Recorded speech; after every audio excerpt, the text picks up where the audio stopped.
Great. Good afternoon, everyone. Thank you so much for joining us. My name is AJ Stevens. I am the program supervisor.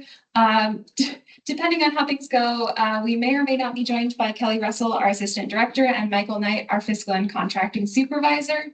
Also with me, we have Nathan Graham, senior program coordinator, and Giselle Betances, program coordinator. So everyone is aware this session is going to be recorded. At any point, if you have a question, you can type it in the chat and we will answer either during the dedicated question section, or if it's particularly pertinent, we might stop and answer it. There will also be a couple points where you can raise your hand and come off mute to ask your questions out loud. So, who are we and why are we here?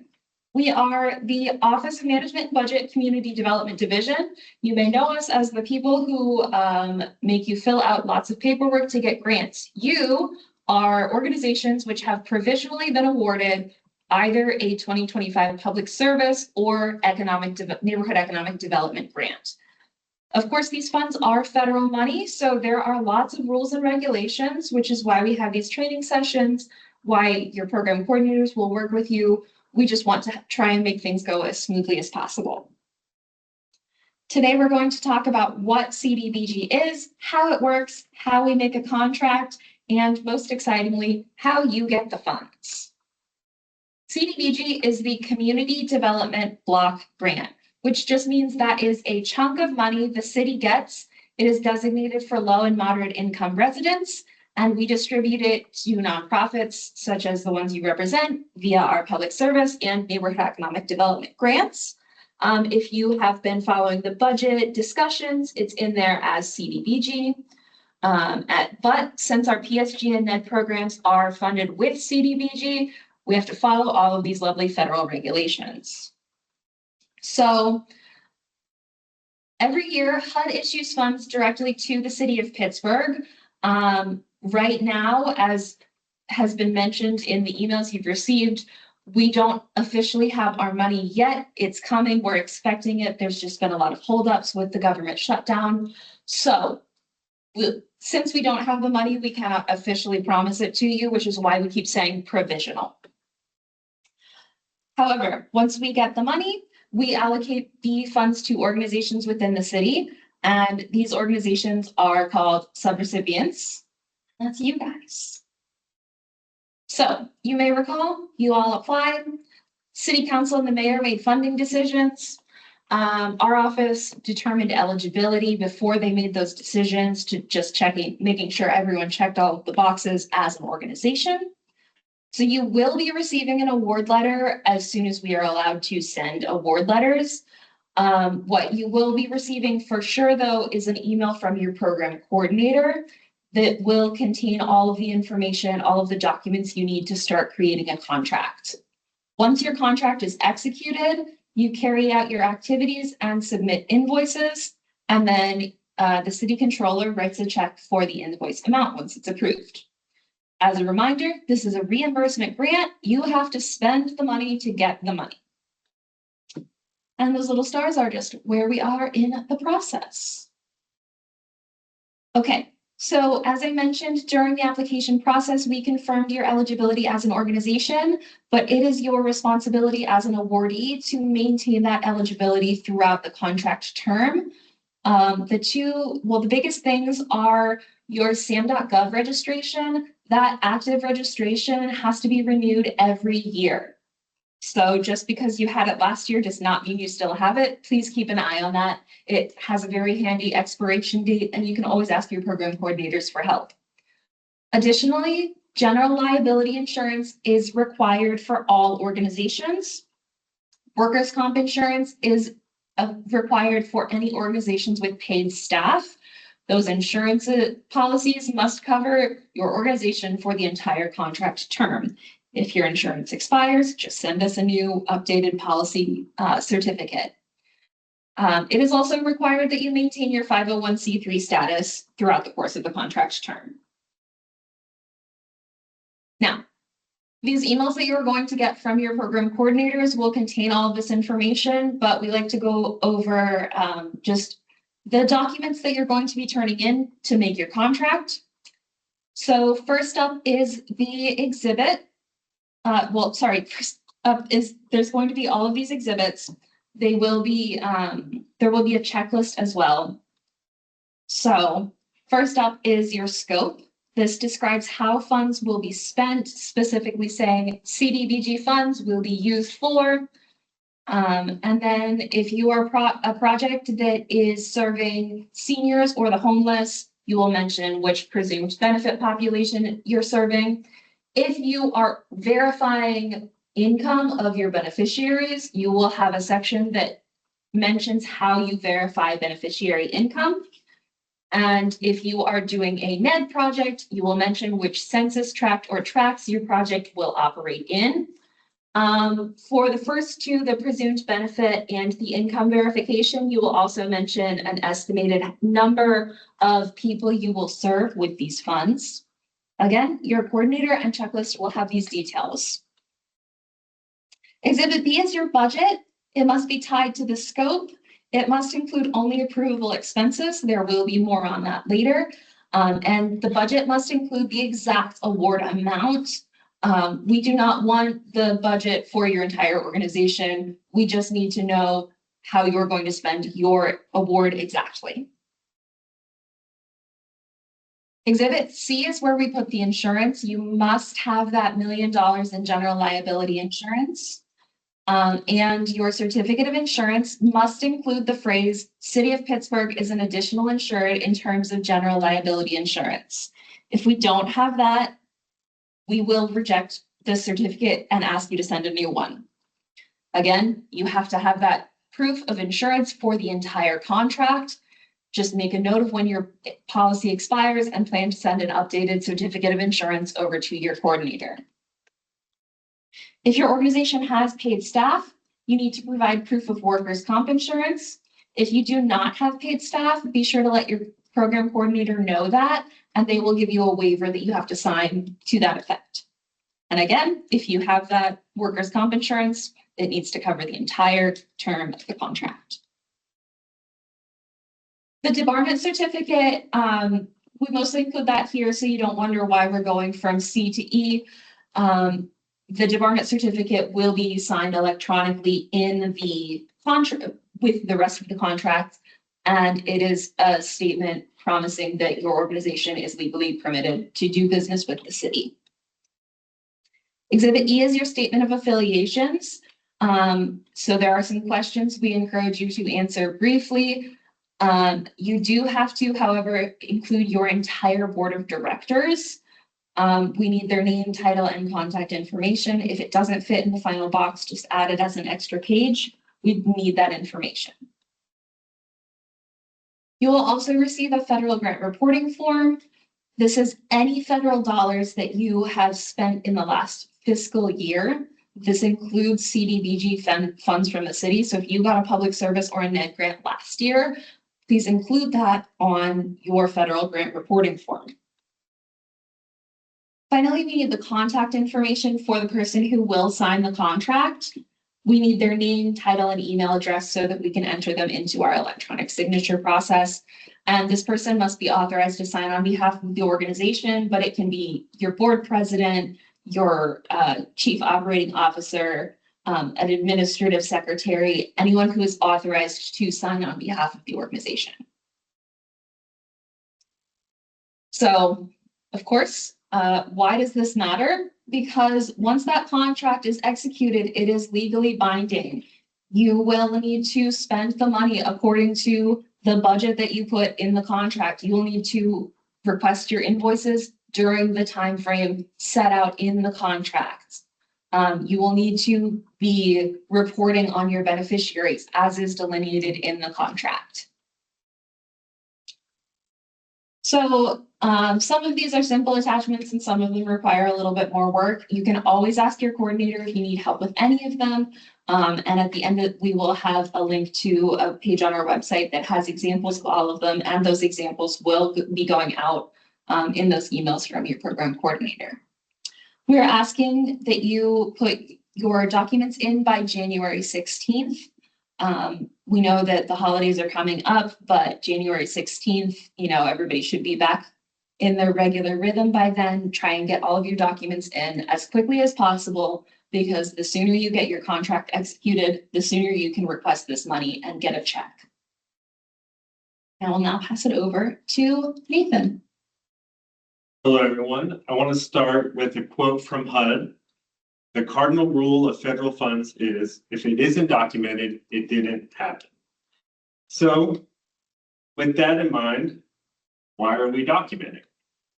And that's because every organization receiving funds is subject to monitoring, the spooky, scary word that gets everyone scared, but in the end, it's not designed to trip you up. It's not punitive in any way. And if your organization is chosen, it's not because we think you're making mistakes. It's not because we think that you're a bad organization or that you deserve to be monitored. It really is that you just were chosen on some random basis.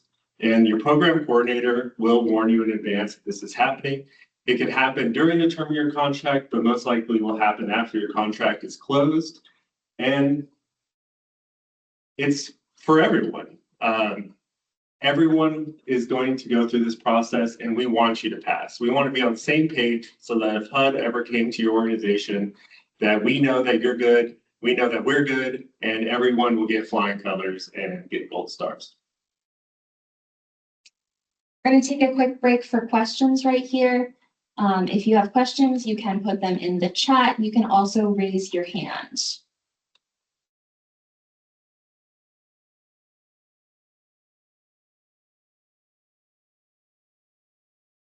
While we are waiting on that, I do just want to say that the basis for monitoring is not random. There is a pattern to it based on what type of funding you're receiving. Will we be able to get a copy of this PowerPoint? Yes, we are going to send out a follow-up email that will have the slides, and then there will also be a link to the recording.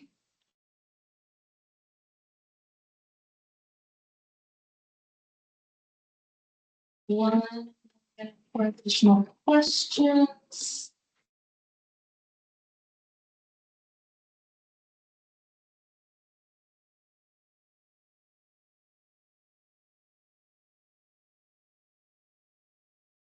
Okay, I am not seeing any. So again, you can still be typing your questions in the chat throughout, or we will have another time for questions at the end.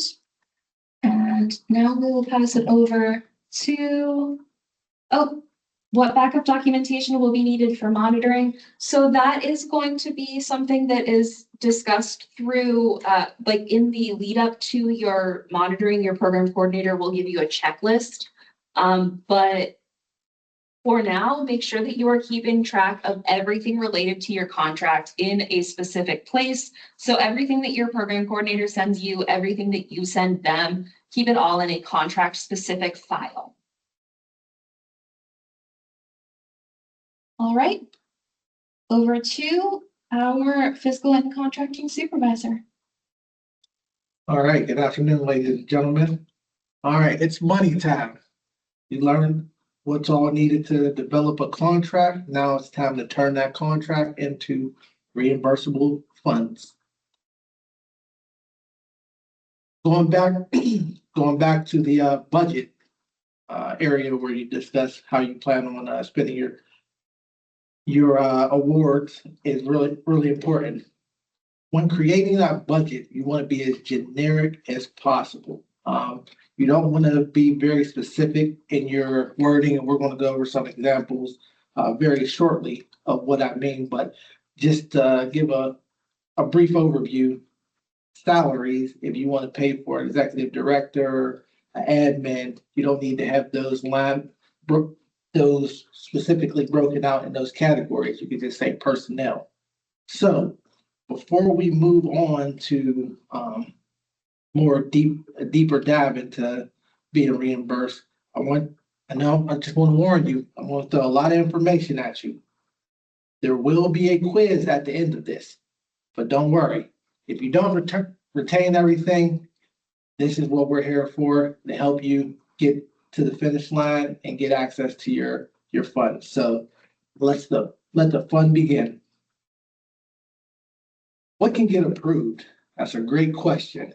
So going back to what I said, budget line items that we are most commonly use, program supplies, personnel. Again, that's a catch-all for any staff member who is employed by the organization falls under personnel. So you can mix and match if the individual's working on the program, you can mix and match opposed to specifically identifying specific people. Rent, professional service, scholarships. These are the type of line items that we want to look for.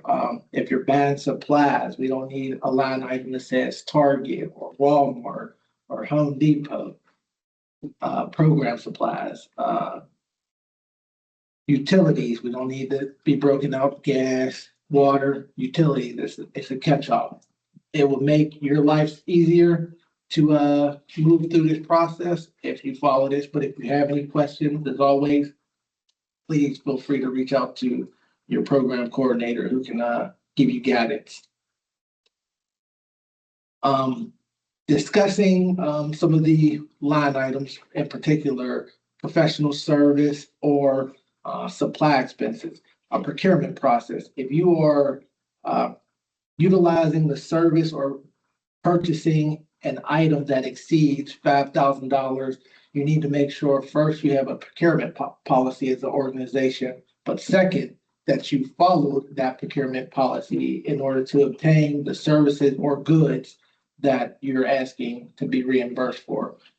And just if you're not exactly sure what we mean by procurement policy, the last line item on the slide is, for example, if you're looking for a tax accountant, go out and vet or request 3, 4, 5 different quotes from different agencies or businesses who can provide that service. And then from there, you can make the selection. That way it shows that you didn't just hire a friend or a relative to utilize these funds to pay to do the service. It shows that you did a proper, fair assessment to make your decision. So again, any questions in that area, don't hesitate to reach out.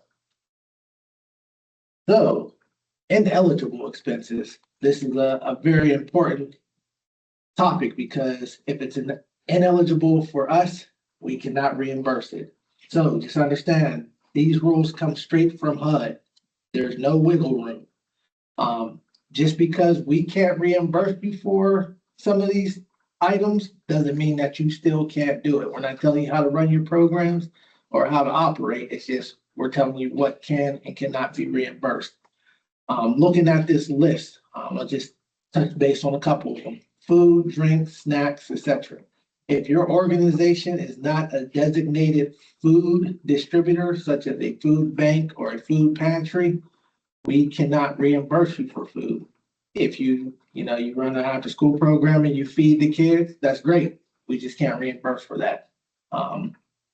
Swag, when we talk about swag, tote bags, t-shirts, again, great things to hand out for marketing aspects and provide branding. It's not a true benefit to HUD in HUD's eyes, so we cannot reimburse that. Award ceremonies, events, again, not reimbursable with these HUD funds. And again, what's creating these to not be reimbursable?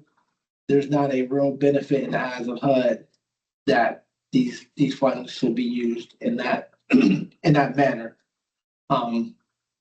There are other items, but again, if you have anything questionable that you're looking for to create a budget for, myself and or the coordinators will be able to help guide you through this process.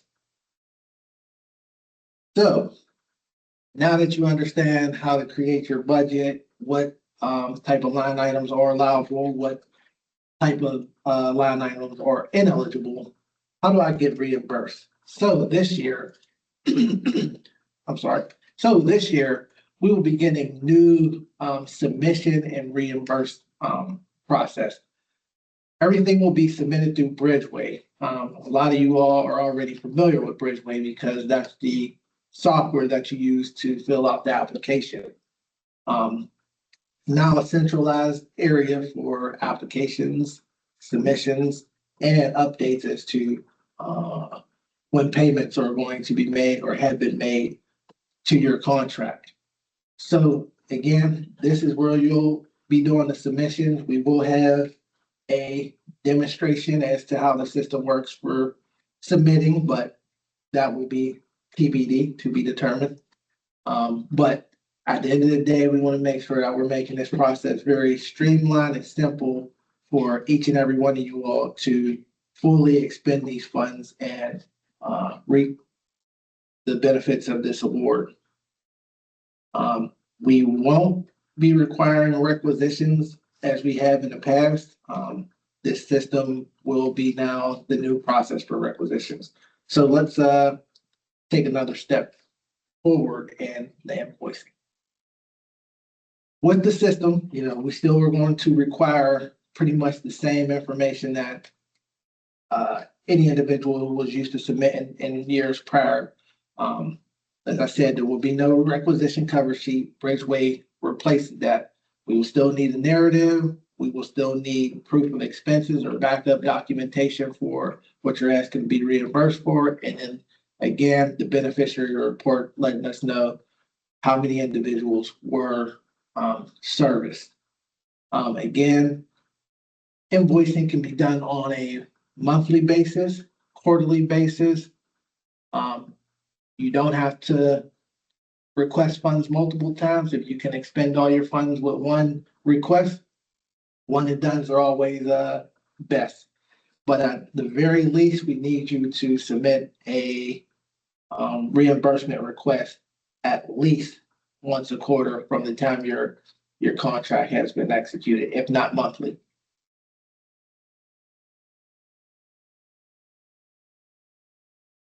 So going back to what we are looking for when it comes to acceptable documentation for your request. So if you're doing personnel, it is very important that you understand we do need a copy of a timesheet with two signatures, the employee's signature and a supervisor's signature.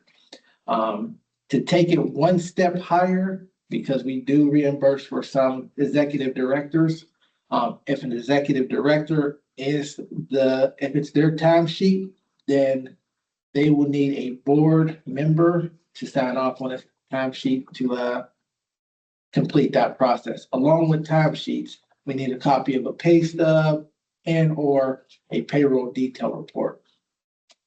To circle back real quick regarding timesheets, if the employee is not spending 100% of their time on the program within a calendar day, we must see how many hours was spent on the program. So for example, today, if I'm working on multiple programs and this CDBG grant program is one of them, and I've only spent 2 hours working on it, we need to see that line item on the timesheet.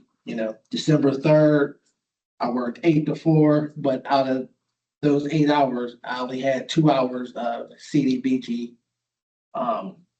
program work. So it's very important that you document out the number of hours for your employee if they're not spending 100% of their time on the program within the reimbursable time period. Next, utilities. Again, please make sure when you submit utilities, you submit the full invoice. Sometimes we'll get utility bills that may have a previous balance with a current balance that equals a total balance. We cannot reimburse that total balance. Any prior or late fees will be deducted. We will only be reimbursing current charges. Now, if you have that previous invoice that bill rolled over to, you are more than welcome to submit that invoice as long as it falls within the term of your contract.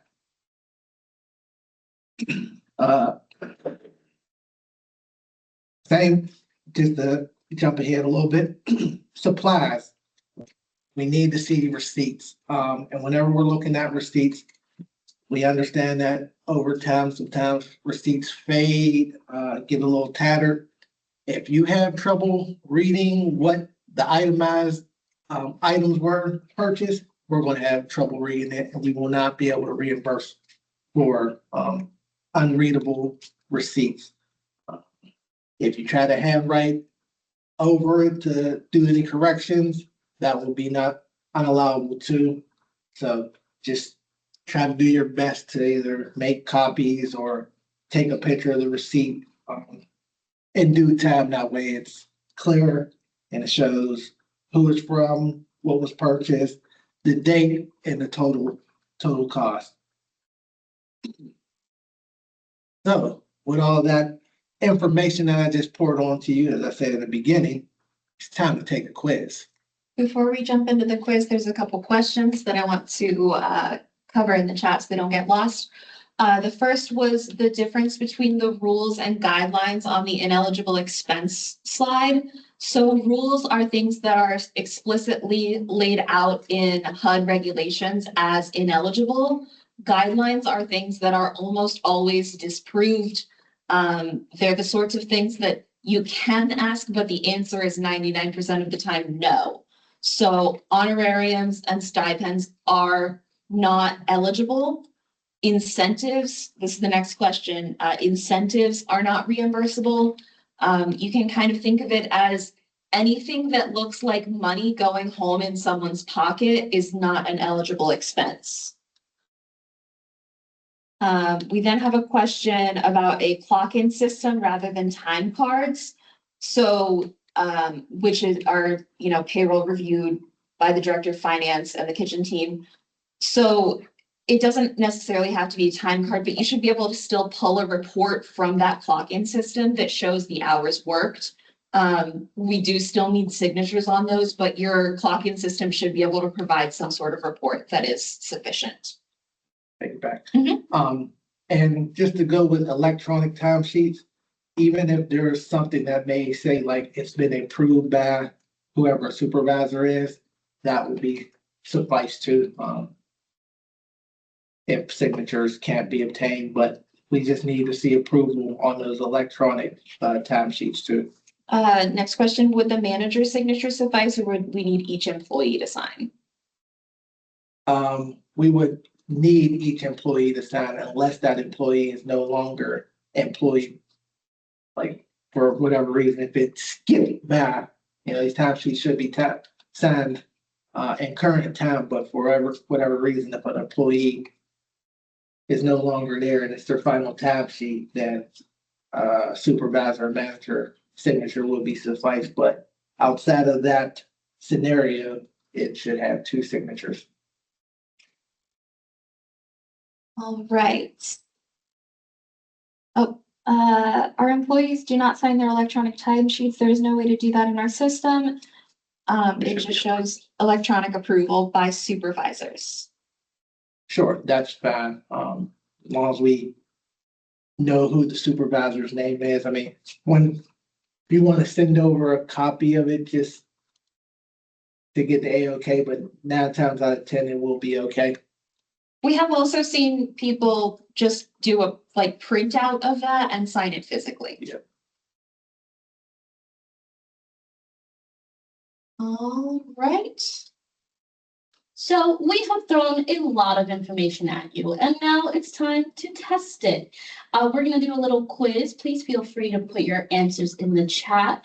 And all of this serves to kind of help you remember what's ineligible and eligible expenses, as we want to make sure you feel confident and comfortable for the year ahead. But as always, if you have any questions or concerns, here is a great time to ask these questions. As well as always feel free to ask your program coordinators, as we will be there every step of the way and kind of serve as a touch point for any questions that might come up. So question number 1, is this an eligible expense? Canned goods for a food pantry. Now, please feel free to put it in the chat.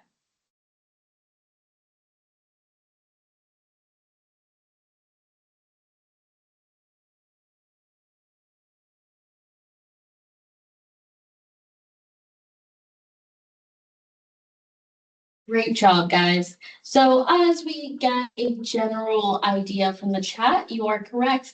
This would be an eligible expense because it is for a food pantry.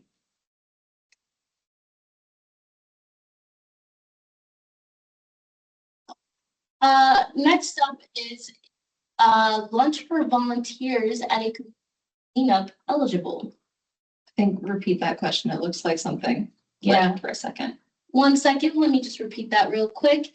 Is this an eligible expense? Lunch for volunteers at a community cleanup? Please feel free to put it into the chat.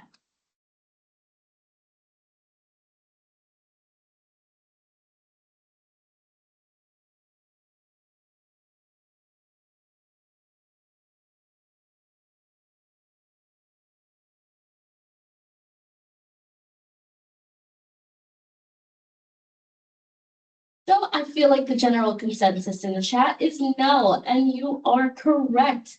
Lunch for volunteers at a community cleanup is not eligible. Let's try another question. Salary and benefits. Is this an eligible expense?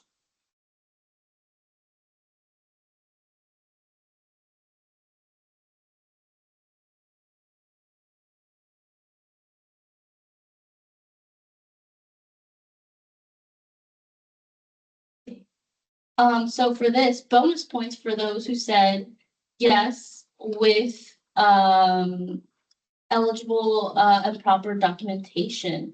So acceptable proof of this would be pay stubs and timesheets.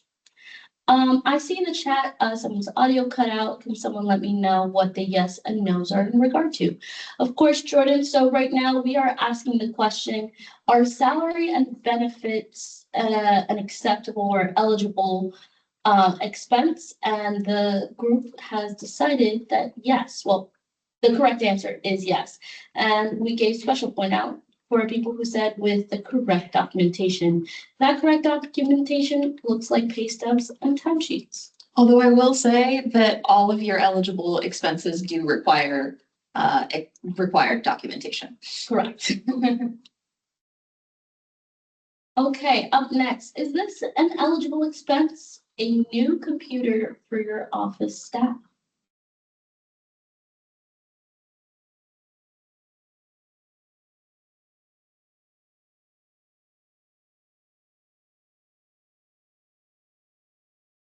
Mixed replies. Yeah, it seems like we are debating the two in the chat.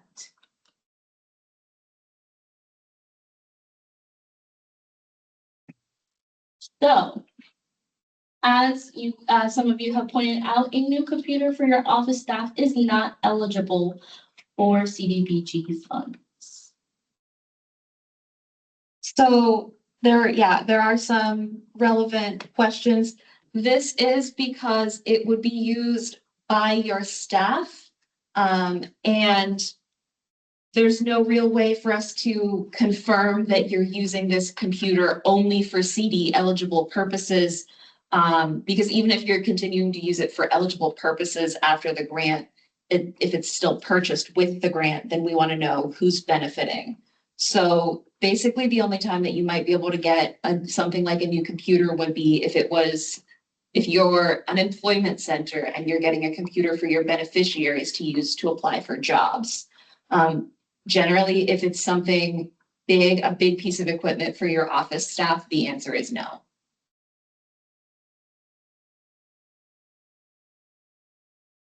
So now let's go on to insurance for your organization. Is this an eligible expense?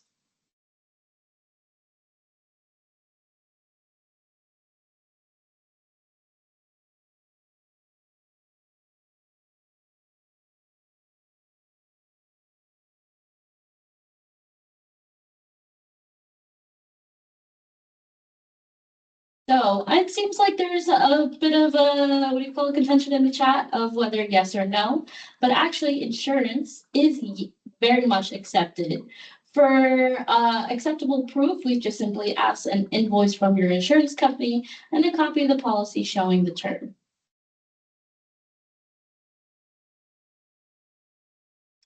Now, what is the date by which you should submit your contract documents?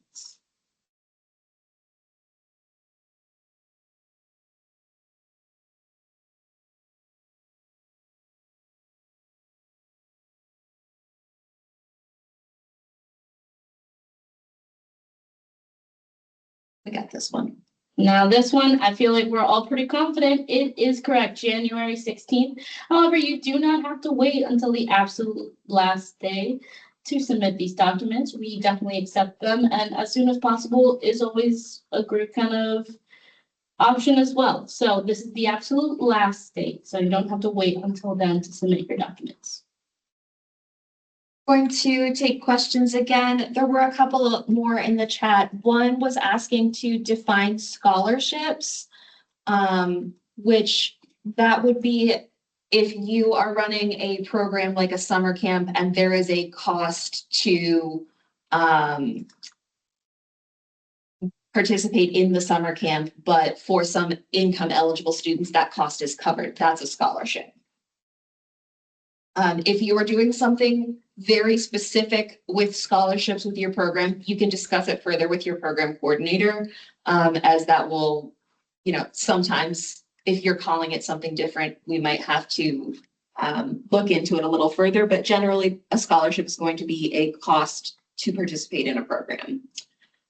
We also had a question about how to record time for exempt employees since they don't do timesheets. We have a manual timesheet that you can utilize to do it, but a timesheet would have to be, even if they're salary or exempt. For HUD's requirement, a timesheet would have to be submitted. If you need a sample timesheet to do in place, we can provide that to you. So the next question is, if we're being asked to submit documents by January 16th, does that mean we're moving past the provisionally selected phase to awarded? Technically not yet. I have mentioned we cannot officially award you the funds until we have them. They should be on their way to the city from HUD, but until we have those funds, we are not allowed to officially promise you these funds. We are just moving forward because this is a lot of paperwork to get through, and we want to be ready to hit the ground running as soon as that money is in our bank account. Okay, how do we show that costs are only spent on eligible participants if we have participants that are not low income? So again, the individuals that are eligible, we'll just use a percentage. So if you have 7 eligible individuals out of 10, whatever the cost is, we would only reimburse 70% of the cost that you are asking to be reimbursed for. But you will have to, again, have documentation supporting which individuals were eligible versus ineligible.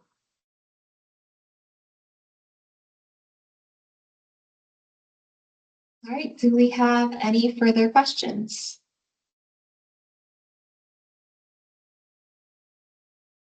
Still confused about the signatures needed for interns.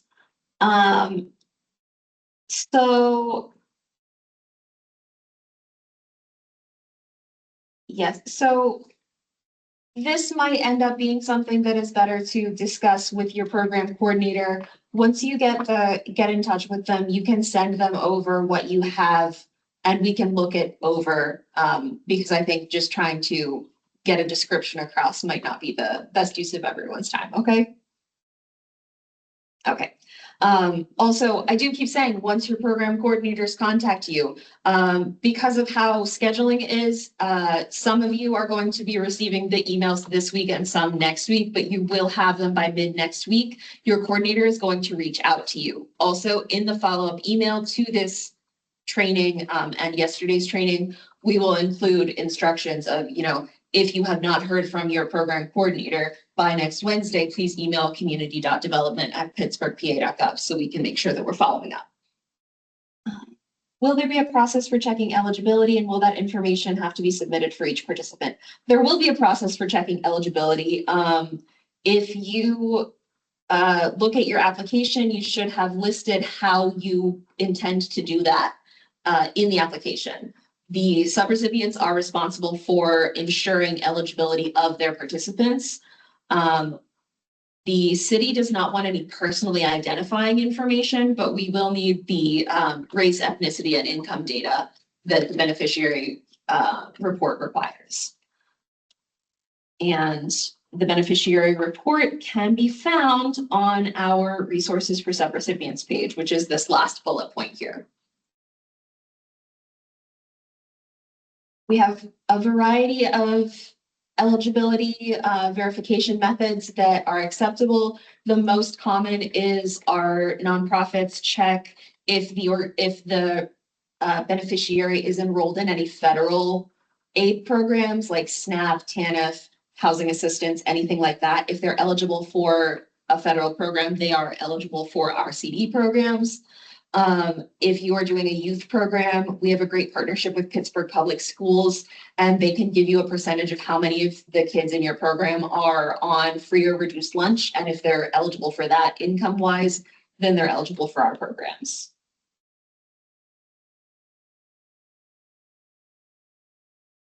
So I already mentioned the bottom bullet on this slide, our resources for subrecipients page. It's got all of the documents, examples of all of the exhibits, everything that you'll need for submitting a requisition further down the line. Starting back at the top of the list, your main resource is your program coordinator. We love questions. We are so happy to hear from you all of the time. We would much rather you just ask the question than if you find yourself going down a research rabbit hole, just reach out. That's what we're here for. You will receive a contract checklist that is going to list all of the documents that you have to submit and a little bit of information about all of them. We also have a link to this this manual called Playing by the Rules for Subrecipients. If you'll recall, you as a nonprofit are going to be a subrecipient.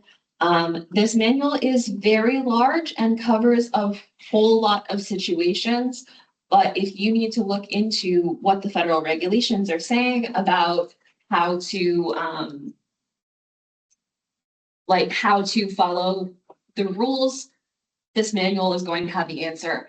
We also have HUD Exchange, which is a website run by HUD, and that is a great place to find further information about the grant program, potentially uses for it, and all kinds of additional things.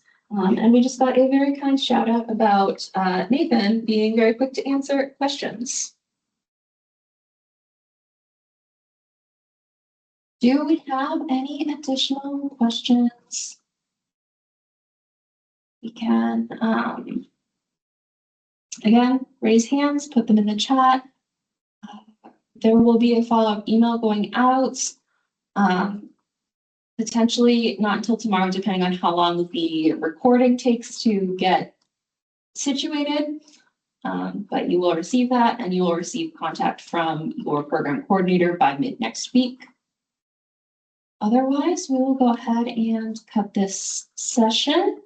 The city staff will stay on for another couple minutes in case anybody wants to stick around and ask a further question. But thank you so much for your time. Thank you for coming to this presentation, and thank you for all of the great work you're doing to help our city and our residents.